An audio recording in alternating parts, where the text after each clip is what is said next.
दोस्तों आज के इस वीडियो में हम आमिर चंद जगदीश कुमार एक्सपोर्ट्स आईपीओ का लिस्टिंग डे स्ट्रेटजी जानेंगे। आखिर लिस्टिंग डे पे होल्ड करना है, सेल करना है, क्या कुछ करना है। साथ ही साथ हम जानेंगे एक्सपेक्टेड लिस्टिंग प्राइस क्या हो सकता है, उसका भी हम डिस्कशन करेंगे। तो इन सब के लिए सबसे पहले हमको देखना होगा कि सेक्टर क्या है। तो कंपनी जो है एफएमसीजी प्रोडक्ट्स बनाती है और मेनली इसका जो धंधा है बासमती राइस प्रोसेसिंग के ऊपर है। इसका जो आप लोगो देखोगे तो वहां पे बासमती राइस जो एरोप्लेन इसका एक ब्रांड है वो लगा हुआ आपको मिल जाएगा। तो बासमती राइस वाला पूरा का पूरा धंधा इसका यही है और एफएमसीजी प्रोडक्ट वगैरह कंपनी बनाती है। एफएमसीजी सेगमेंट में क्या क्या बनाती है, आटा हो गया, मैदा हो गया, सूजी, बेसन, ये सारी चीज जो है कंपनी का धंधे में आता है। कंपनी के सेक्टर की बात करें, एवरेज सेक्टर है भाई। इस सेक्टर में बहुत सारे कंपटीशन है, आपको पता ही है भाई। और ठीक है, और ये सारे सेक्टर जो है इन्वेस्टर लोग उतना ज्यादा प्रेफर नहीं करते हैं, ये चीज याद रखना।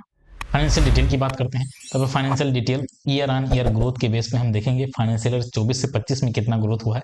रेवेन्यू 79% के अराउंड से बढ़ा है, इबिडा 49% के अराउंड से बढ़ा है, पेट 100% बढ़ा है, शानदार। टोटल एसेट 20% के अराउंड से बढ़ा है, नेटवर्क शानदार बढ़ा है, ठीक है, और बोरो थोड़ा सा बढ़ा है, ज्यादा नहीं बढ़ा है। ईपीएस भी शानदार बढ़ा है, तो ठीक ठाक यहाँ पे ग्रोथ देखने को मिल रहा है। इंडिकेटर में आप देखोगे तो इंडिकेटर में आरओई 11.87 का, थोड़ा और ज्यादा होता बेहतर रहता, आरओसी और ज्यादा होता तो बेहतर रहता। डेट टू इक्विटी ज्यादा है, निगेटिव पॉइंट है भाई, डेट ज्यादा है भाई, ये एक निगेटिव पॉइंट है। और रिटर्न ऑन नेटवर्थ 11.87% का है, ठीक है, और ज्यादा होता तो बेहतर रहता। पेड भी कम है और ज्यादा होना चाहिए था, ठीक है। तो कुछ यहाँ पे दिक्कतें देखने को मिल रही हैं। ऑब्जेक्टिव में आप नहीं देखेंगे कि कंपनी डेट पे करने वाली है, तो एक बड़ा यहाँ पे बिग इशू बन सकता है। डेट का एक प्रॉब्लम, एक इशू बन सकता है।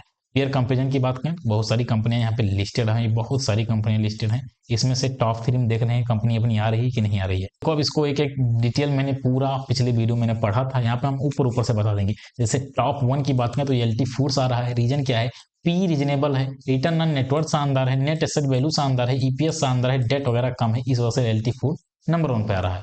दूसरे पे आप जो है किसको रख सकते हो, जिसका रिटर्न ऑन नेटवर्थ वगैरह सब कुछ ठीक हो। के आर बी एल को चाहो तो दूसरे पे रख सकते हो। तीसरे पे आप चमन लाल को रख सकते हो। तो ये तो इसकी रहा जो है रैंकिंग। अपना आईपीओ का यहाँ पे नाम निशान नहीं है, तो ये एक बहुत बड़ा ड्रॉबैक है अपनी कंपनी के लिए, बहुत बड़ा ड्रॉबैक है। आईपीओ प्राइस की बात करें, फेयर है कि नहीं, ऑब्वियसली आईपीओ का प्राइस फेयर नहीं है, एक्सपेंसिव प्राइस पे आईपीओ ला रहे हैं। एंकर बुक की रेटिंग की बात करें, बकवास एंकर बुक की रेटिंग। मैंने पहले ही बोला था कि भाई इस सेक्टर में उस लेवल के एंकर इन्वेस्टर जो है या बिग प्लेयर मान लो इन्वेस्ट नहीं करते हैं। एंकर बुक की रेटिंग बहुत ही बेकार है, 2/10 है। फंडामेंटल की बात करें तो फंडामेंटल स्ट्रॉन्ग तो नहीं है, एवरेज है, हाँ एवरेज फंडामेंटल है। एवरेज फंडामेंटल आप मान सकते हो, बट स्ट्रॉन्ग नहीं है, बिल्कुल स्ट्रॉन्ग नहीं है। यहाँ पे बात कर लेते हैं जीएमपी कितना है। जीएमपी बहुत ही कम है, 0.7% का जीएमपी चल रहा है, तो उससे कोई मतलब नहीं है। अब बात कर लेते हैं एक्सपेक्टेड लिस्टिंग कितना हो सकता है। तो लिस्टिंग, जहां तक मेरा मानना है, इसकी लिस्टिंग 10% का निगेटिव लिस्टिंग देखने को मिल सकता है। 10% के अराउंड निगेटिव लिस्टिंग देखने को मिल सकती है।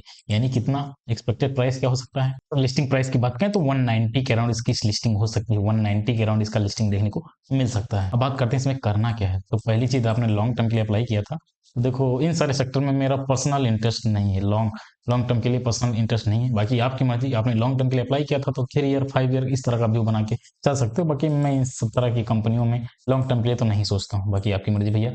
दूसरे नंबर पे बात करते हैं जो लिस्टिंग गेन के लिए अप्लाई किए थे। पहली चीज, आपने नहीं अप्लाई करना चाहिए था, क्योंकि लिस्टिंग गेन का तो कोई व्यू ही नहीं था, मैंने फाइनल डिसीजन पे भी बता दिया था। और बाकी फिर भी आपने गलती से अप्लाई कर दिया। फिर मान लो 10% से कम का नेगेटिव लिस्टिंग होता है, मान लो -10% का नेगेटिव लिस्टिंग होता है, तब आप जो है सेल करके जा सकते हो। बाकी 10% से ऊपर का नेगेटिव लिस्टिंग होता है, मान लो 30% नेगेटिव लिस्टिंग या 32% इस तरह नेगेटिव लिस्टिंग होता है, तब तो आपके पास कोई ऑप्शन नहीं बचेगा, होल्ड करना ही ऑप्शन आपके पास बचेगा। बाकी सेल करना इसमें बेस्ट ऑप्शन हो सकता है, ठीक। जो भी नेगेटिव लिस्टिंग होती है उसको बुक करके जाना बेस्ट ऑप्शन हो सकता है। बाकी आपकी मर्जी, अपने फाइनेंशियल एडवाइजर से भाई पूछ लेना क्या करना है, उसके बाद ही डिसाइड करना। बात करते हैं फ्रेश एंट्री, तो ऑब्वियसली इसमें कोई फ्रेश एंट्री नहीं बन रही। आने वाले दिनों में 5-6 महीने ट्रेड कर लेंगे तो आने वाले दिनों में स्ट्रक्चर बनेगा, ठीक है। उसके बाद ऊपर जाएगा तो हम लोग यहाँ से बाई करेंगे, डिप पे बाई करेंगे, सेल पे और एकदम हाई पे सेल करेंगे। ये तो रहा आज का कंप्लीट स्ट्रेटेजी। मिलते हैं अगले वीडियो में, तब तक के लिए जय हिंद, वंदे मातरम।